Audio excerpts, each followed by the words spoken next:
wrote it, co-directed. I went to England for the shoot. Amazing.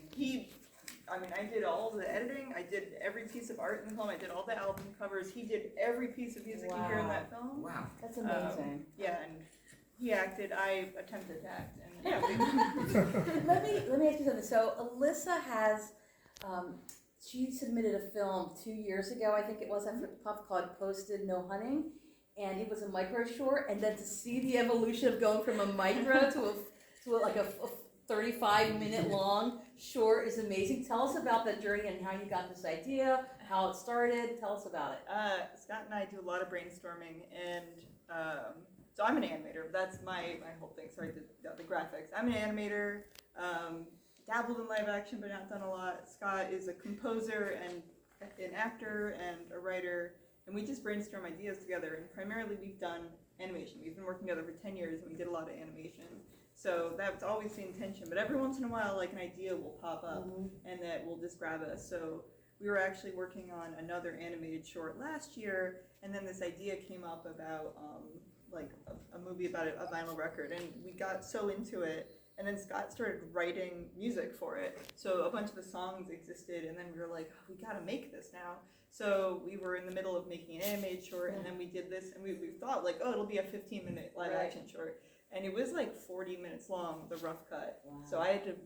I want to see that version.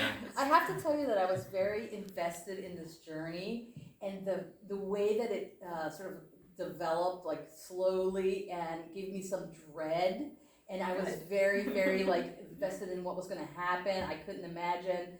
I was it all scripted? Okay. So yeah, we had a script. The script was like 20 pages long, but it kind of ballooned. So it was scripted, but we kind of just would, like, I had the script, and when we were shooting it, I was like always sitting in the corner with the script, and I was making sure we hit the beats. Yes. So, but every time, everything just ballooned and more dialogue got recorded. But we had to make sure, like, there were certain things that had to come up. So it's like half scripted, half improv, like, you know, there was a really wonderful moments, like in the record shops, especially the guy who played Martin, the first guy, like, he looks at the camera. That was not in the script. I don't think it was. Like, there's things like that where in the moment, like, we came up with stuff.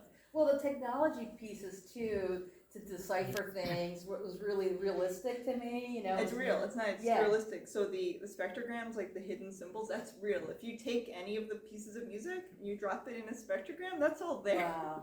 Like, because that is easy to do now, but you couldn't do it in the 70s. So because it's like Scott found some software, some forensic analysis after. I designed those things in Photoshop, and then I gave him Photoshop files, and then he embedded them into the music. Oh, wow. So they're there. Yeah. I kind of want to see a behind the scenes of this. I want there to be a part 2, because I need to find out what the original mystery was and all that stuff, and you know, it kind of like leads to you know, other venues about this, and I wanted it to be a feature, a full feature film. We have outlines. If anyone has, if anyone wants to throw a giant pile of money. Yes, exactly. That's what I was hoping for. In the feature film, the 2009 vlogger character comes back. There's an extra villain. Like, we have it figured out.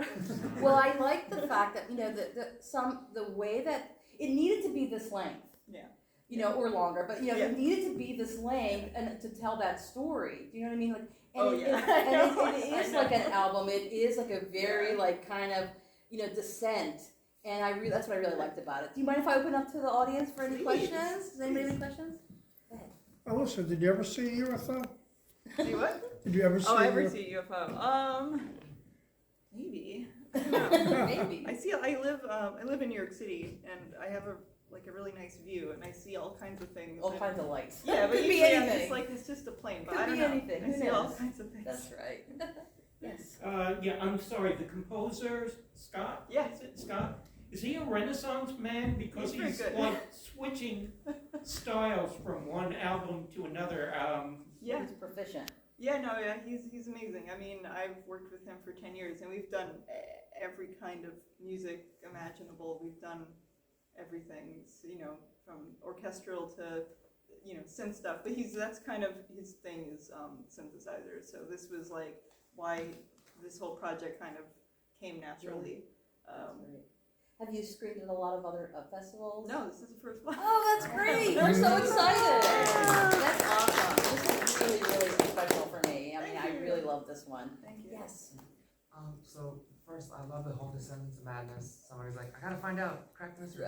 So my question is, and you mentioned this, how much of this universe did you create? Now you mentioned that you drafted, you made all the vinyl covers, and you made music that would show up like that on the spectrogram.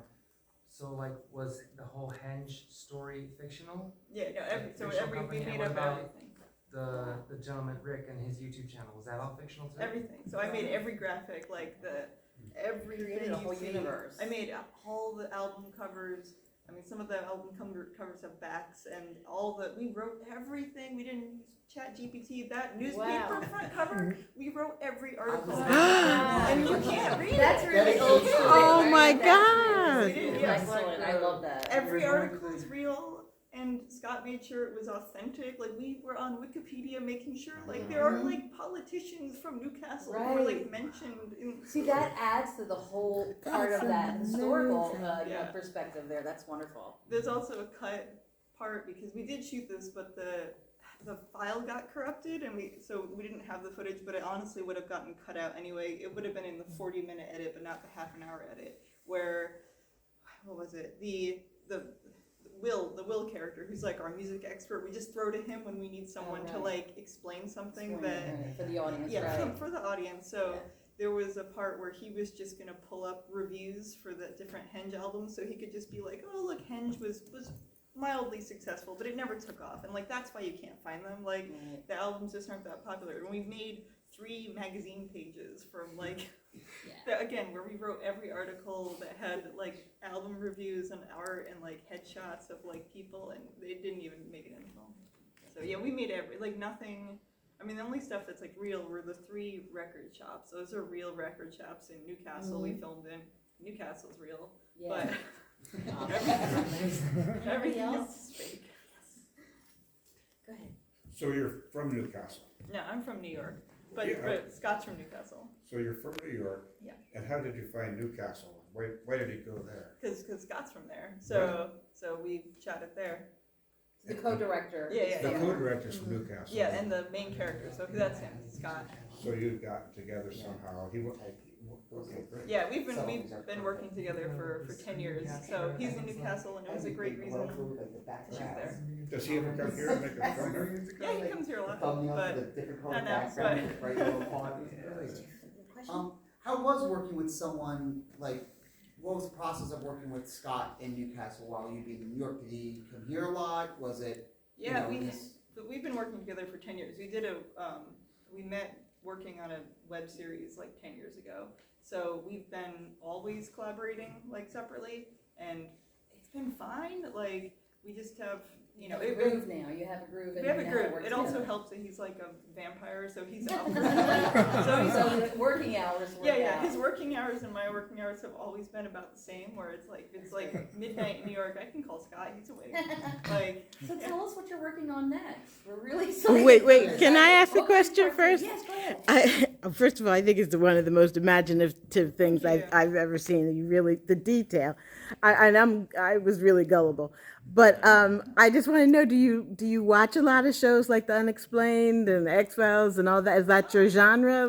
Because it just felt so real. Scott and I, we watched a lot of ghost hunting shows together. Okay. Like that kind of helped set the tone.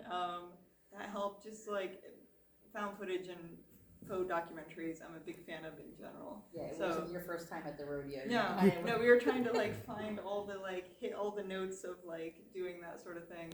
So yeah, we're definitely fans of that together. So it just kind of grew out of that. Congratulations, we loved it. What's next for you? So we're trying to finish the film that Scott and I started before this, which is a stop motion horror short, which is more of what I normally do. Great. Yeah, I'm a stop motion animator. This is a real deviation for me. So, but very close to starting animation, which is great because I've been working on it for 2 years. But I got a set, I got a puppet, so it's a stop motion horror short. It's set in a bathroom.